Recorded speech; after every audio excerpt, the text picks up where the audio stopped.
एक बार श्री माधवदास जी के मन में एक विचार आया। जगन्नाथ जी, मैं प्रतिदिन आपके दर्शन करता हूँ, आपकी सेवा करता हूँ, किंतु मेरी इच्छा है कि एक बार मैं वृंदावन जाकर वहाँ ठाकुर जी के दर्शन करूँ। ये सुनकर वहाँ विराजमान महाप्रभु श्री जगन्नाथ जी का मुखमंडल मिलीन हो गया। वे शोक स्वर में बोले, माधव, तुम वृंदावन चले जाओगे तो मेरा मन कैसे लगेगा? जैसे समस्त वैष्णव मेरा दर्शन करके प्रसन्न होते हैं, वैसे ही मैं तुम्हें देखकर आनंदित होता हूँ। तुम्हारे बिना पुरी में मेरा हृदय नहीं लगेगा। माधवदास जी बोले, जगन्नाथ जी, मैं अवश्य जाऊंगा। यह सुनकर ठाकुर जी ने कहा, तो एक उपाय करो, मुझे भी अपने साथ ले जाओ। माधवदास जी जोर से हंस पड़े और बोले, आप कैसे जाओगे? यहाँ थोड़ी ही दूर गुंडीचा मंदिर जाने में तो 6 महीने में रथ बनता है आपका, और वो 6 महीने में बने हुए रथ पे भी कितना भोग पाते हो आप। श्री मंदिर जाने तक ही आपको 2 बार रसगुल्ले का भोग लगता है। इतनी भूख लगती है, और आप यहाँ तो 10-10 बार भोग पाते हो। वृंदावन तक तो आप पूरे भारत का अन्न पालोगे। जय जय, आप यहीं विराजमान रहो, हम होके आते हैं। परंतु जगन्नाथ जी का माधवदास जी के प्रति प्रेम अपार था। वह बोले, मुझे तुम्हारे बिना रहना कठिन लगता है। और जैसे जैसे माधवदास जी पुरी से निकल रहे थे, जगन्नाथ जी हृदय में आकर बैठ गए। माधवदास जी 6-7 दिन तक बिना भोजन किए रह सकते थे, किंतु इस बार जैसे ही कुछ घंटे चलते, उन्हें इतनी तीव्र भूख लगती कि वे सहन करना असंभव हो जाता। वे बोले, आज तो ऐसी भूख लग रही है कि फल ना मिला तो वृक्ष ही खा जाऊं। वो व्याकुल हो गए। एक नगर पहुंचे, वहां एक वृद्ध के द्वार पर बोले, माँ, जो भी भोजन बना है मुझे दे दो, बहुत भूख लगी है। वृद्ध ने थाली लगाई और बोली, बाबा, आप तो बड़े ही निर्दयी हो, अकेले अकेले खा रहे हो।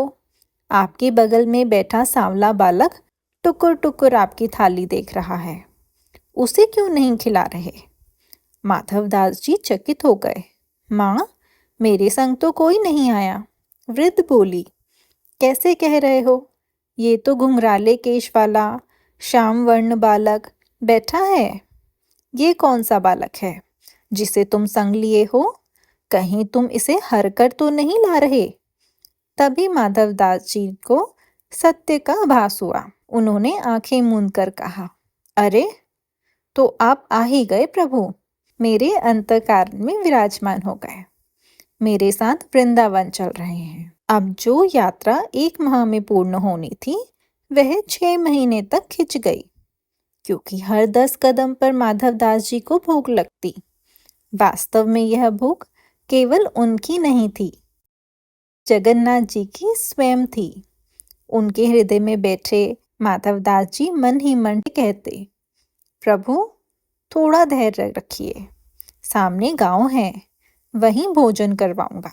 जगन्नाथ जी मुस्कुराकर कहते, माधव, मेरा नाम जगन्नाथ है। जब तक मैं नहीं पाऊंगा, तब तक सारा जगत भूखा रहेगा। पूरा विश्व मेरे अंदर है। मैं नहीं पाऊंगा तो सब भूखे रह जाएंगे।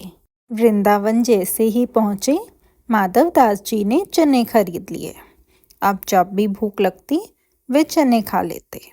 वृंदावन जाकर यमुना तट में स्नान आदि करके अपने चने खाए, और फिर चने पाकर बिहारी जी के दर्शन करने रज में चले गए। बिहारी जी उस वक्त प्रकट नहीं हुए थे, कपाट लगे हुए थे। बिहारी जी के भीतर से स्वामी हरिदास जी आए। दर्शनार्थियों में बोले, हाँ भैया, माधवदास कौन है? माधवदास जी ने बोला, इनको मेरा नाम कैसे पता? माधवदास जी उनके पास गए और बोले, मैं हूँ माधवदास, आपको मेरा नाम कैसे पता? तभी स्वामी जी बोले, बिहारी जी का पूरा मुंह छील दिया तुमने माधवदास। मैंने तो कुछ भी नहीं किया, मैंने तो बिहारी जी को अभी तक देखा भी नहीं। माधवदास जी बोले, तभी हरिदास जी उनका हाथ पकड़ के भीतर ले गए और भीतर जाके बिहारी जी के सामने खड़ा कर दिया। हरिदास जी ने बोला, बिहारी जी ने कहा कि एक माधव दास नाम का शिष्य आया है, सुबह से रूखे चने खिला रहा है। माधव दास जी जैसे ही बिहारी जी के दर्शन करने गए, बिहारी जी ने अपना मुंह खोल के दिखाया। छोटे से मुंह में इतने सारे छाले। माधव दास जी की आंखों से आंसू गिरने लगे। जैसे ही वृंदावन आए, माधव दास जी के चित्त में विराजमान जगन्नाथ जी बांके बिहारी हो गए थे और बिहारी जी ने वही चने पाए जो माधव दास जी पा रहे थे। उन्हें समझ आ गया कि पुरी से निकलते समय उनके हृदय में जगन्नाथ जी थे, पर वृंदावन पहुँचते पहुँचते वे स्वयं श्री बांके बिहारी बन गए थे।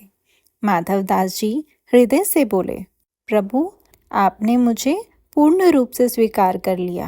पुरी से जगन्नाथ जी मेरे संग चले थे, अब वृंदावन में बिहारी जी बनकर प्रकट हुए। अब मेरा जीवन धन्य हो गया।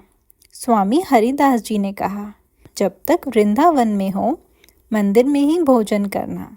जो तुम खाते हो वही ठाकुर जी पाते हैं, इसलिए ध्यान रखना कि उन्हें प्रिय भोजन मिले। माधव दास जी खुशी से नृत्य करने लगे, भुजाएं उठाकर ठाकुर जी का गुणगान करने लगे। उनका हृदय अब सदैव ठाकुर जी की लीला में लीन रहता। यह कथा हमें बताती है कि ठाकुर जी भक्तों के हृदय में ही विराजमान रहते हैं। उम्मीद है आपको हमारी ये कथा पसंद आई हो। वीडियो को लाइक करें, चैनल को सब्सक्राइब करना ना भूलें और कमेंट बॉक्स में हमें ज़रूर बताएं कि कथाएं आपको कैसी लगती हैं। तब तक के लिए धन्यवाद। जय श्री कृष्णा, जय श्री राधे, जय जगन्नाथ।